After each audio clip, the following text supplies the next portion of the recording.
Welcome to In Brief series. First episode is with John Wycliffe. First, we'll start with the background and then we'll discuss 8 points covering John Wycliffe's life. The disgust of Christendom. In the spring of the year 1415, the General Council of the Church of Christ met at Constance to deliberate on the indecent spectacle presented by its popes and its clergy. The council members were in bad need of reformation themselves. According to historians, there had been 600 years of forgeries. There had been a colossal proportion of heresy in the Middle Ages. Revolts against corruption. There was a revolt which took two different lines. Number one, a revolt against Christian doctrine. Number two, a revolt against the church's corruption of Christian doctrine. The corruption of the church was the seed of heretics. The intellectual revolt was curbed in the bud. To the very end, the papacy bitterly resisted moral and financial reform. The facts of history show that no reform was possible in the church as long as Rome retained its power. There were three rebellions in Europe: one against the doctrines of Christianity, one against its ethics, and one against the corruption hierarchy of the church. However, they did not have visible effect. It was firmly believed that there could be no freedom of thought in Europe until the power of the popes was broken. The life of John Wycliffe. His early life. Wycliffe was against organized church. He translated the Bible into English, an act which angered the Pope. He was considered the precursor of the Protestant Reformation. He was a student at Balliol College, Oxford, then a master.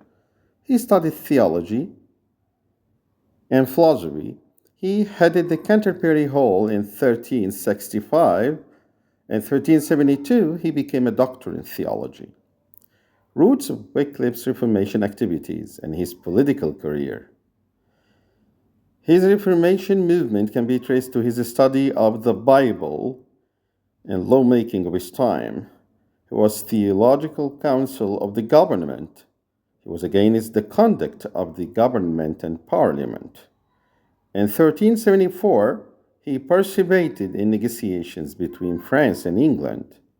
He saw that there was a great contrast between what the church was and what it ought to have been. Public declaration of ideas. He expressed his ideas in his works such as Summa Theologia. In the first book, he attacked the temporal rule of the clergy. He expressed the idea of a good parliament. He opposed the governing method of the rule of the church and the straightening out of its temporal position. Wycliffe's conflict with the church. He believed that the church should be poor, and many people sided with him. He was summoned by William Courtenay, Bishop of London, to defend himself against what he had said. He was attacked by most of the English clergy. They said that he was blasphemous, scandalous, and proud. He advised the secularization of the English church's property. In 1378, he was to defend himself before the episcopal palace. He was supported by many, among whom was the king's mother. He wrote a book in which he showed that the Holy Scripture contained all truth, and being from God, it is the only authority. Statement regarding royal power. Wycliffe saw that the king should have power over the church. However, the king must apply his power with wisdom. Since the law must be in agreement with Scripture, knowledge of theology is necessary to the strengthening of the kingdom. Therefore, the king has theologians in his entourage to stand at his side as he exercises power. It is their duty to explain Scripture according to the rule of reason and in conformity with the witness of the saints, also to proclaim the law of the king and to protect his welfare and that of his kingdom. Wycliffe's relationship with the papacy.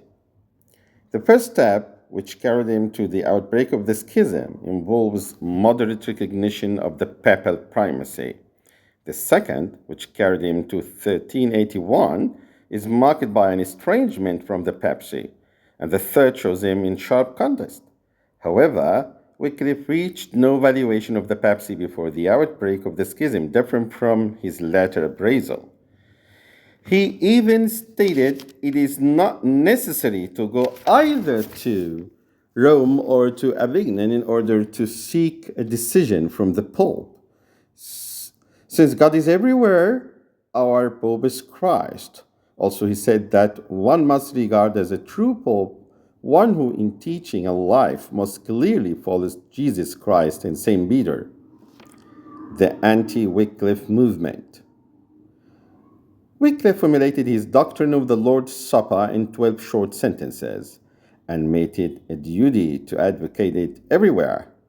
Then the English hierarchy proceeded against him. The Chancellor of the University of Oxford had some of the declarations pronounced it heretical.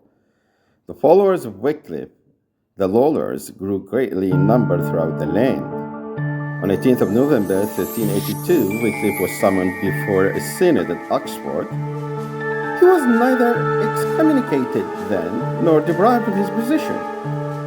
The last days of John Wycliffe. John Wycliffe died on the last day of the year, 3 days later. The Council of Constance declared Wycliffe on the 4th of May 1415 a stiff-necked heretic, and under the ban of the Church, it was decreed that his books be burned and his remains be exhumed. This last did not happen till 12 more years later, when at the command of Pope Martin V, they were dug up, burned, and the ashes cast into the river Swift, which flows through Littleburg. This is the end of Wycliffe's life.